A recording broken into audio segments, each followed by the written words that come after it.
Ahanmuktada Meerel Gi Mingselna mayambu ikoknona taramna oksari mayani mafamda khudol tamjanabagidamak ngasi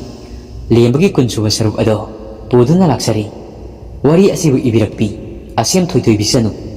wari asiki taramapansuba sarukta lemba adu fatraba thawai aduna launam tawduna puthora aga akiba fanglaba uthak aduda thauri yanduna laknakhibani madugi makha ado hojik kari oirakpa kari thorakpa haibado mayam punna taminarga khangminarasi lembana khonjil hauna laukhiba ado uthakta yataduna leiriba makhoi taruksu taraduna makhoi taruk ado mikap thorakli makhoi gi marulda wa kaya amasu ngangnari wari kaya amasu sanari makhoi ni yengthorakpada lemba leiramdraba aduda makhoi taruk adusu aphing aphai oina makut aduda khulaising adu paituna uthak adudagi fan chongthanrai ngasai laukhiba ado lemba oiramni haiba makhoi su khanglaba mali aduga ngasai khonjal takhiba maikai adum tamna lai umangdata leirakpa miyoi oibana michingna singi haujikti makhoi taruk ado akiba fanglaba una pandraba masa maring iphan horiba u adugi makhong adu yorakli lembadi uthak aduda masa adu chaptingna yanduna leiri makhoi amana naptuna uthak aduda naptuna kakhalai makhoi manga aduti ukong aduda lau khong tawduna fan chongi lembagi hakchang ado tapna lautharakli ahing mayai sabuk aduda mayak sengnadi ubanatti thabalgi musiba mangal adunattana haujikti makhoi amana mafam aduwaida singja sing akangba khara thiduna nungna khetuna mai hogatli lembagi masa ado tapna mainak aduda pusilai lemba adu phibam amada leiramli makoina ahanba ubada khangprek khangi maingal aduna lembagi maithong ado mayek seng urakli lembagi mamai mamit adudi ngaksan ngangi masilban aduna mushin muna aduga marai adusu kuningmuk sangni tingthurai mamit ani ado ngorong ungkhatuna masa ado karimata masi lengamdri makhoi nupa amana lembagi masa adu mihul chongbra haituna tap paiduna yengi aduga makhoi taruk ado makhoi gi marulda yamna pakhatna hatu bagi mawungda wa kaya amasung ngangnari makhoi gi mamangda hawaliba maijau adudagi mai saklaba singja amam paituna mafam adudagi chenthokna khri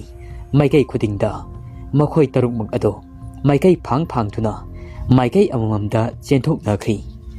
mafam aduda lembagi hakchang ado madu khakta ngai hore marai adusu sangna tingthoi aduga masin maya adusu mushin muna mamit aduna ngorong pakhatli makhoi nipa aduna mihul yengbada khangli lembagi hakchang ado pungsi siri haiba masi lengdri haiba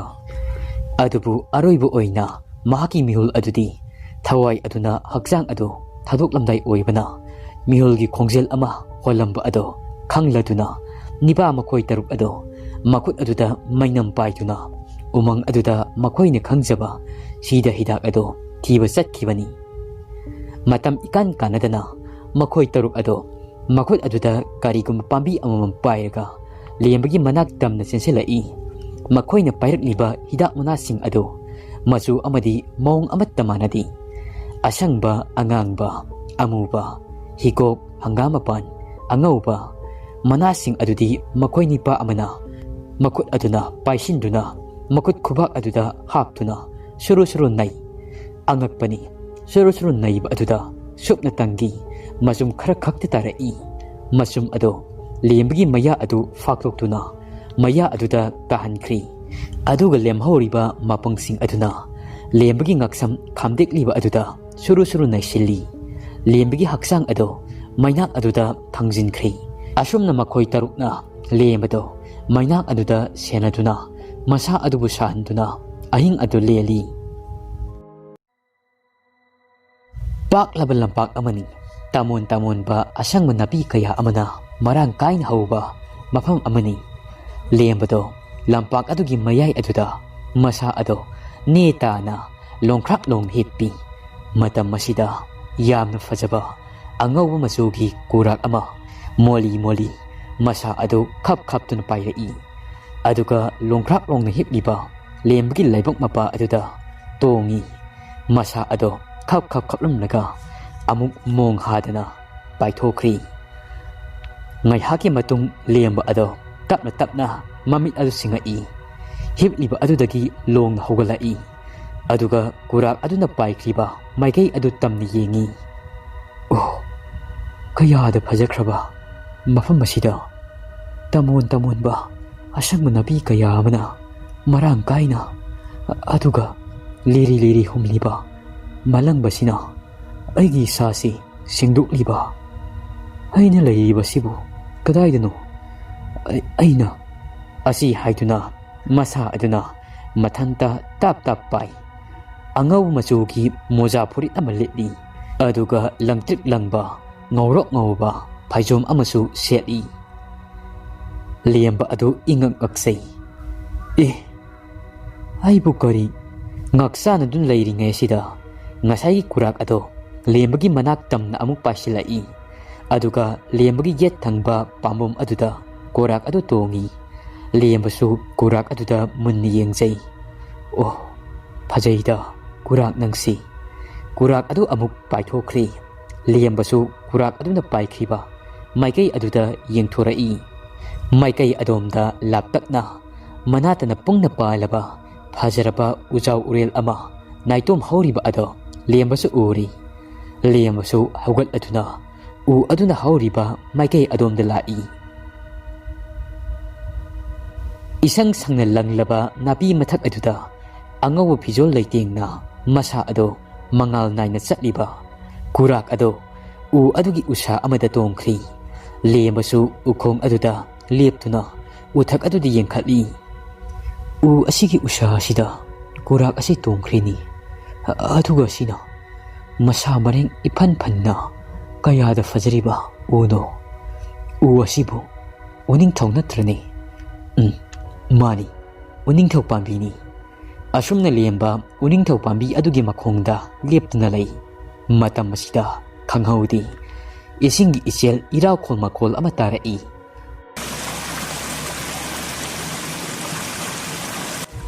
lemba sumamai ado laithoktuna yenglai mahaksu uri mafam adudagi panglap lapnadana ichel kallaba turin asauba ama cheliba ado oh kayada saukraba toreno aigi lambisi asomdo oigani phari ai chatlagi asumna lemba ado tore leiriba adomda lai mahaki matung kurak angauba adusu pairai torel mapal aduaida makhwang kolaba ahal oiraba hanuba amakhaksu phingau setuna makok aduda sauraba koel ama yettuna saisu ama suduna lembana lakliba mapa aduda tung onthokhtuna torel aduda yengduna leiri lembasu hanuba adugi manak yausilaki lembana ipu ipu hanuba ado mamai leithurai aduga lembadi yengai lembana amuk hairai ipu ipuda karigumba khara ta hangjagi hanubu adudi lembada nokfet tongni yengi lembana ipu mangda seliba pakla sauraba toren asibu matau karamna langani aduga toren asigi mami kari kaubagi ipu hanubu aduna nipa masa toren asi nang bulanba pamprani asi hairaga nokfet tongna lembada yengli lembana ipu aigi panthung phamdi torel asi lalaga leiri aduna ipu ai toren asi landaba yadi hanubu aduna ipu haigi toren asigi maming asi baitarani toren kawi asi palakpada lemagi masa ado kainoma tawbugumna tawri hanubu aduna amuk makha tarai nahakna toren asi lanba ngamloi hauksik nahaki matam adu yaudri chalu hankro chalu mafam asida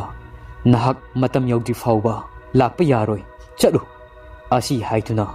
hanubu aduna mahakna paiba chaisu aduna lembada kalli lembadi chaina aduna masa ado thektuk laga khangi Hanuba aduna saisu aduna ahumlag hekkan baga ngasai ngai maji lengda leiramba lembagi hakchang ado tingthok lamba mari adusu tingsin khri masa adu lengba haurai masa adu ahingba kusu kumenda hanigi phibam aduda hanjilakli lemba adu lok kan khurai lemba bu senaramba makhoi taruk adusu uyu uiduna leiramba ado lok khurakpa adu tabadagi mamit adu singakli mamit adu khangsing singai lemba adu taibang wakhal lakpa aduda makhoi taruk adusu haraubana makhoi gi marolda wa kaya amasu ngangnari wari kaya amasu sanari haujikti nong adusu nganfung tawrakli lembasu masa adu itek tekna tapna hogalai masa adu itin thindokli mahaki manakta famliba makhoi taruk adusu yengai makhoi taruk adusu lembadi yengli makhoi taruk ki mataw aduda lembasu nungsiba ama poi adubu kari haironi karamna di wari saroni marol marisu amata khangnaba nattabanina asumna makhoi taret ado mafam aduda ngaihak pothanari makhoi taruk adudi ahinga tumdabaga masasing ado wanabana tumthana khri nongalak adubu lembadi hiptuna wakhal kaya ama khalli mahaki ngasai thengyakiba ukiba sing ado ningsingduna tasyengbadi lemba ado sirubadagi halakpani mahakna karigumba turel adubu lalamlabadi mahak taibang asida amuk halakpa yaramloidabani adubu mapu mahakna thaujanbiduna lemba ado haujikti mahok sagumna hengli asumna makhoi mayam ado ngaihak pothanaraba matung lemba amasung makhoi taruk ado mafam adudaki Ekhengturel maitei panglakli ngasigi numit asida Ekhengturel ado yawhongnaba haiduna lembadi chakyumna khalli aduna mahakti awaba kaya adu khangduna khaya chikduna chatli umang asida matam kuina leiraklaba umangi nuksit khangba makhoi taruk adudi ngasigi numit asida awaba haibada oiri phana sangdi laklabani makhoi taret ado adubu makhoi taruk adugi awaba kaya ado ubada lembasu yengba ngamdri mafam chaba ama yenglaga makhoi pumnamak ado pothanai makhoi taret mak ado aram khorang bana saning thakningba kaya ama poi lembana upai thirakpada mafam aduda saningai thakningai karisu leibadi udi as mataw karam toksigi mafam asidadi sabi yaba posak amata udi adudi ai kari upai tawgani makhoi taruk asidi masasi kham thengna sokthakri mapangal thopa udri ai kari toksigi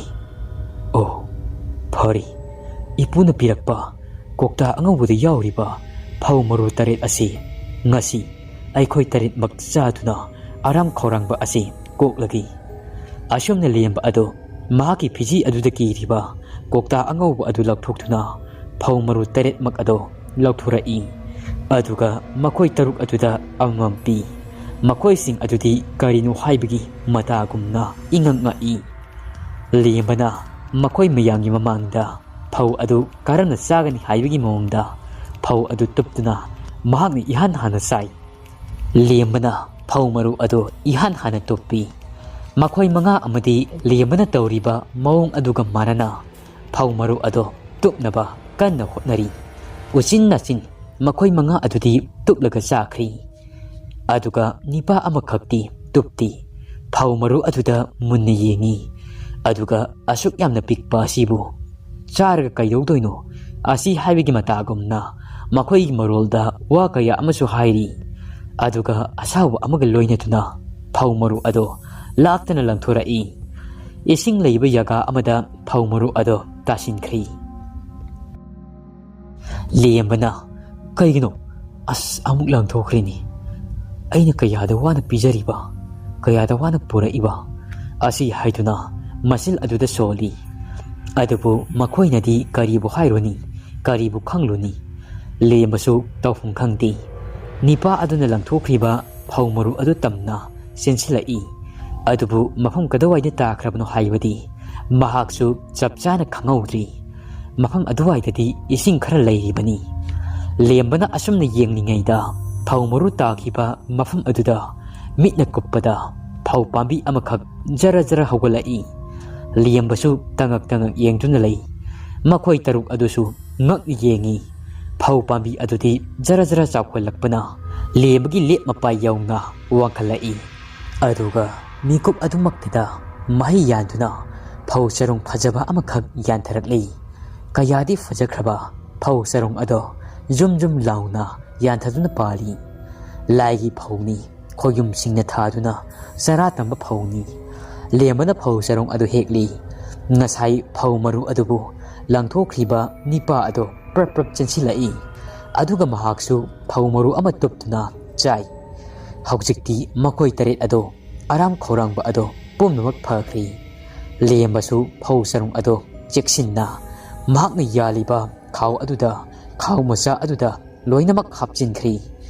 Asumna makoi taret ado mafam adudagi leptana asum lakpana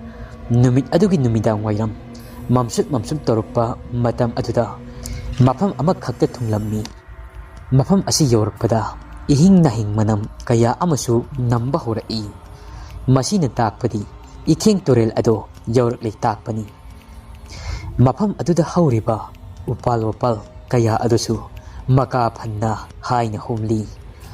Ihing nahing namlaba mafam asida miyoibagi isuppa tinkang kaya amasu hinglibani. Makhoi taruk adudi mafam asidagi hena sangba yadi makhoigi satnabida lembagi wakhaldasu khalli. Mafam asi yawraklabanina makhoi taruk ado mafam asida thamlamlagi mahak mathanta Ekhengturel adu pangna changlagi lepli. Lembana makhoi sing adudi yengtuna asumna hairei. Nakhoi mayam mafam asida lengdana leiramuko ai ithanta Ekhengturel maikai panglagi. Ai amuk halaklaba matam maduda aikhoi punna amuk thengnarasiko. Wahai kaya asi hairamlaga lemba ado Ekhengturel gi maikai panglakli. Makhoi taruk adudi mafam aduda hauriba u pambi kaya adugi mathakta kakhattuna leihori. Lembasu asum changlakpana phana sangna changsilai. Changsilakliba makhai ihing nahing nambasu asum henjelai. Adubu lembadi lepa leita asum changlakpana mahaki nakong aduda isel iraukul makhol kaya amasu taba horai. Lembana oh leiri mafam aswaida turel ado aswaida soidana leiramagani asi haiduna lemba ado asum changsilai. Matamsu asum thengjilaklabanina numidang wairamgi mamchut tawrammi. Lembasu songlaba napising ado haidoktuna lakpana